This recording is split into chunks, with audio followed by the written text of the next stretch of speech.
un sākam ar to, ka prezidents ir izbrāķējis izvirzītos premjera amata kandidātus.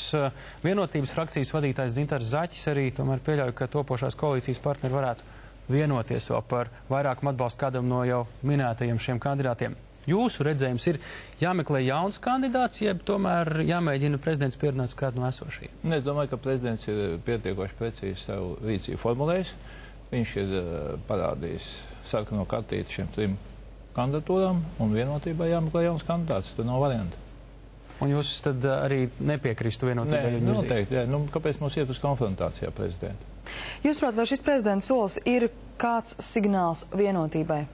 Es domāju, ka pats tas solis no Vienotības puses izvirzot 3 kandidātu un rīkojot tā pēdiņās liekot jēdzienu skaistumu konkursu un ieliekot bezmaz prezidenta par skaistumu konkursu žūrijas priekšsēdētāju, lai viņš izvēlas, es teiktu, tas ir, man liekas, nepareizs solis bijis. Nepareiz taktika būtībā. Nepareiz taktika, jā, vajadzēja izvēlēties, ja tā galvenā kandidatūra bija Pabriks, tad ar to vajadzēja iet un pateikt, šeit viņš ir.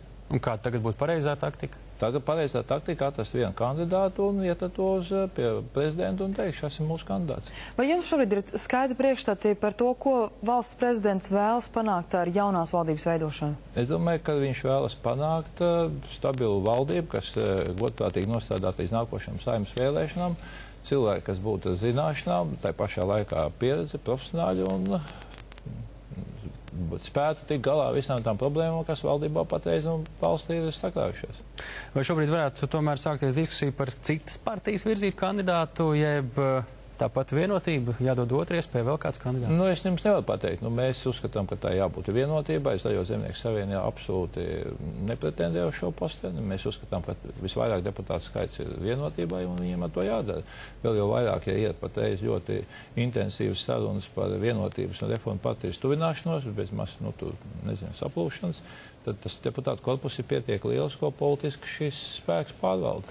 Parlamenta kuluāros tiekot runāts, šobrīd arī izskanējis medijos, ka Bērziņš no Vienotības gaidot partijas līderes Solvitas Āboltiņas virzīšanu ministru prezidenta amatam. Vai varat šo informāciju apstiprināt? Izslēgt tādu informāciju nevar. Par to ir runāts? Bet, tas ir pašam prezidentam jāprasa šis viņa redzējums par šo jautājumu. Bet, tas solis, manuprāt, būtu diezgan loģisks. Šī Āboltiņas kandidatūra tiek apspriesta? Kulāros, protams, un nesam naivi. Un kāpēc tas būtu loģisks solis? Manuprāt, viņa ir cilvēks, bet es negribu vēlreiz pateikt priekšā, ka mēs ar Vienotību vakar tikāmies. Es pateicu, ka mēs apvienību speciāli nevienu viņa kandidatūru nevirzīsim, neuzteiksim, bet, manuprāt, Āboltiņas kundze ir partijas līdera, pietiekoši liela pieredze gan arī tādā, tieši valdības darbā, atcerieties, viņa bija ministri, ja? Tā kā, šeit krīzes situācija valstī, es domāju, ka tāds būtu liela atbildība, bet var jau viņa ar cilvēciski saprast šajā brīdī. Tomēr, tā kā lai Vienotība izšķiras pat. Vai šobrīd kuluāros tiek runāts vēl par kādiem citiem iespējamiem kandidātiem, izņemot tad būtībā šos 4 cilvēkus, kas tiek minēti? Kulāros, ziniet, tas ir baumu līmenī, jau tur tiek visādas uzvārdas saukt, bet tas nebūtu korekti man šeit no publikas priekšā izplatīt baumas. Arī no zaļiem zemniekiem? Protams. Bet jūs neesat gatavi virzīt? Nē, mēs esam pateikuši, ka mums ir 13 deputāti, un tas nebūtu pareizi no šāda neliela deputātu skaita, vēl jau vairāk, tāpēc, kad ir citas iespējas absolūti Vienotībai tādu kandidātu izvirzīt, es domāju, tas nebūtu pareizi no mums. Ir iespēja, ka premjeras tiek pieaicināts arī no malas.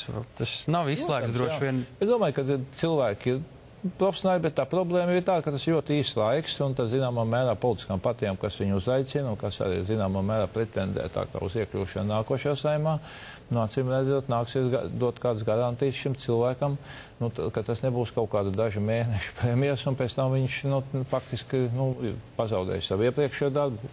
Tīri cilvēciski var saprast to cilvēku.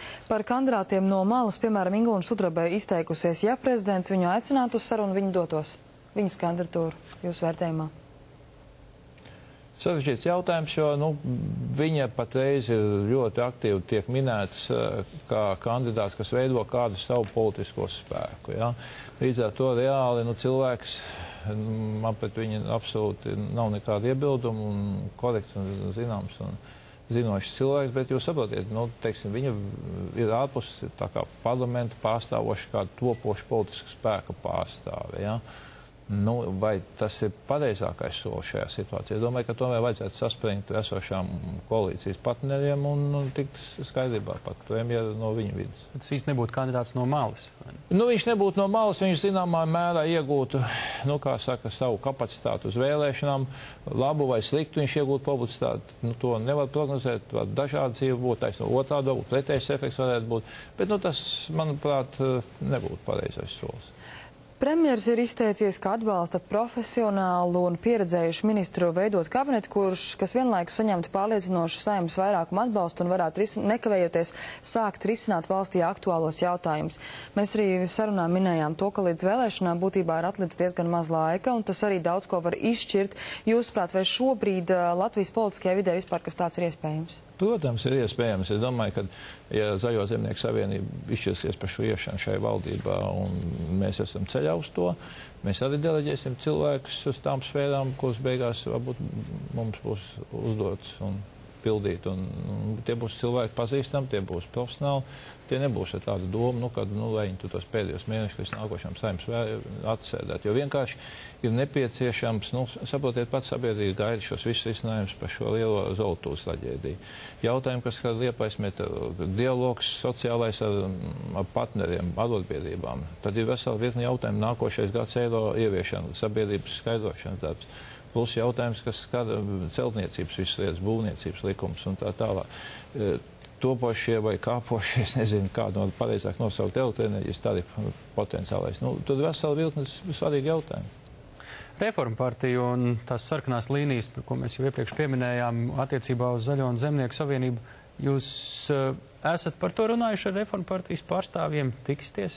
Nu, redziet, tas nav tādā kontekstā īsti par kaut kādām līnijām, bet darba procesā, protams, ar kolēģiem no Reforma partijas mēs tiekamies ikdienā un viņi strādājam. Un tādā ikdienas darbā es, godīgi sakot, tādas īstas sarkanās līnijas neesmu jūtis nekad. Ir tik varbūt tie publiski izteikumi, kas varbūt ir kādreiz bijuši. Nu, par to, ka viņi nav gatavi ar jums sadarboties. Jā, bet tas, ka ja tu tīri kontaktā konkrētiem cilvēkiem tiecies, tad jau tas ir cilvēcisks attiecības. Bet runājot par darbošanos tieši vienā valdībā? Nu, tas ir viņu, ja mums pret viņiem nav pretenzijas. Ja viņi joprojām uzskata, ka viņiem ir problēmas, nu tās ir, tad jāsaka, tās ir viņu problēmas. Jā, saka, lai viņi paši tiek savām problēmām galā, un viņu problēmās nejauc iekšā mūsu. Ja. Izšķirās viņi paši, ko viņi īsti grib. Nu, valdu viņiem šodien, acīm redzot, tā mums būs.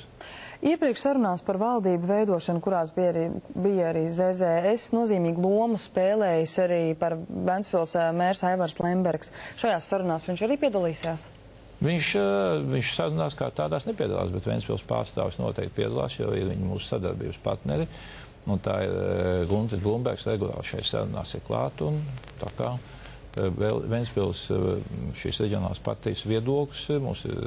Tad jūs konsultējaties, piemēram, būtiskos jautājumos ar Lembergu kungu? Protams, jā, kāpēc cilvēki, kas ir bauda sabiedrības uzticību un faktiski pēc reitingu līderiem ir gandrīz vai viens no populārākiem cilvēkiem, kāpēc viņu viedokli neuzklausīt, cita lieta, vai tas mūsu viedoklis ar viņu viedokli ir identisks, vai mēs strīdamies un viens otru pārliecinām, vai arī pretējā gadījumā varbūt pat neņemam vērā, jo vairākums ir apvienībā cits viedoklis. Tas ir cits jautājums, bet tas, ka viņu viedoklis ir interesants un kāpēc ne? Ar šīs valdības veidošanas procesā pagaidām jums sakrīt viedokļi? Šajā valdības veidošanās procesā, es domāju, ka ir konsultatīvs mūsu process, kurā visas partijas piedalās, Liepāja, Ventspils un Zaļā partija. Es negribu izcelt vienu vai otru trešo partiju, tā kā skaitā Lemberga viedokli. Visi šie viedokļi tiek konsolidēti un viņi tiek publiski pausti. Šobrīd viens no tiem jautājumiem, kas tiek apspriests, ir, vai izdosies izveidot valdību līdz jaunajam gadam.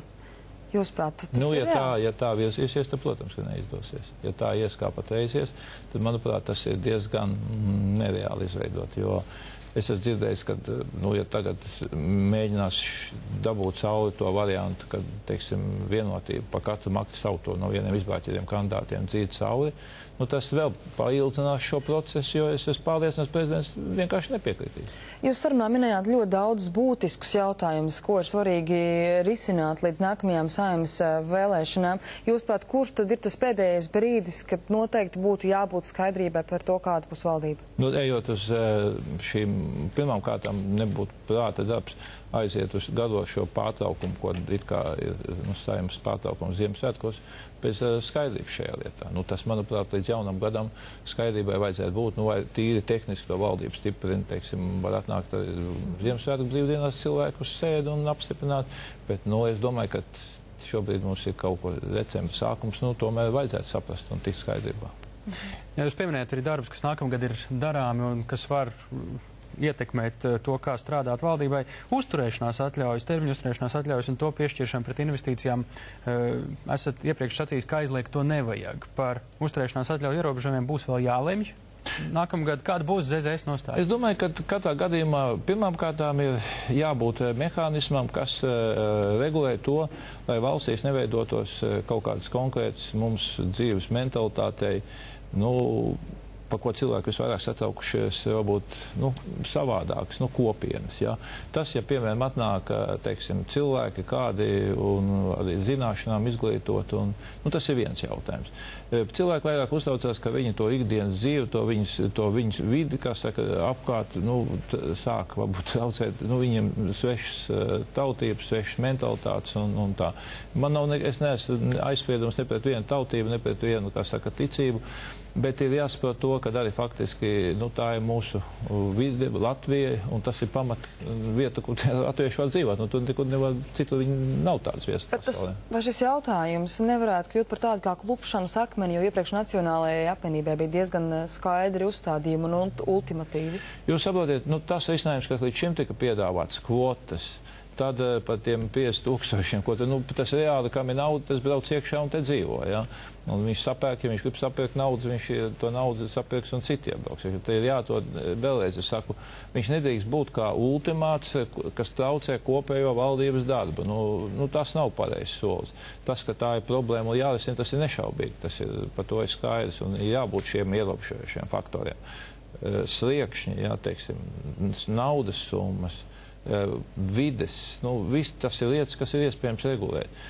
Aizliegums, teiksim, tas vienmēr rada kaut kādu pretdarbību, mēģinājums kaut kā apiet. Pirms jūs ejat koalīcijā, jūs varbūt prasīsiet kolēģiem atteikties no ultimātiem vai kā citādi? Es domāju, ka tas ir vesela virkne paketi, ko vakar mēs ar Vienotību runājam. Mums vajadzēja no Vienotības saprast. Pirmām kārtām, vai šī jaunā valdība, kas veidojas, ir gatava strādāt, tā, bez kaut kādiem ultimātiem, bez kaut kādām izvirzītām sevis tikai pacelošām lietām, jā, sevis pretnostatīšanu, vienu politisko spēku.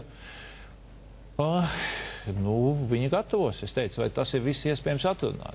Jo tad jau nav jēgas, jau tai valdībā iet, tu tāpat sēdi opozīcijā, kritizē, viņi atkal tev atbild. Ja labējās partijas visas spēs vienoties, tas būs labs signāls sabiedrībai par šo atbalstu vēlēšanās. Bet ja, piemēram, būs sajūta, ka noteikti varētu sekot kāds ultimāts, tad zaļie zemnieki pārdomās savu iešanu vai neiešanu valdībā? Tas ir sarežģīts jautājums, jo, redziet, tā ir tā kā monētas divas puses. No vienas puses ir kā vēlētājs saka tā, jūs mandāts jums ir iedots. Tas jau nav dots, lai jūs speciāli sēdētāji, teiksim, un kritizētu nepārtraukt visu laiku. Jūs iet kaut ko reāli paši padarīt. Monētas otra puse ir, zaļie zemnieki tagad grib izmantot iespēju tikt pie kādām labām ministrijām, lai tu tiktu pie kaut kādām, labumiem, jā. Tā kā, kā to jautājumu pagriež? Bet mēs vairāk sliecamies uz to, ka visu laiku mēs savā laikā valdībā esam bijuši. Tie pārmetumi vienalga būs šādā vai tādā veidā, un tas pamatu uzstādījums ir tomēr tur iet un strādāt un panākt.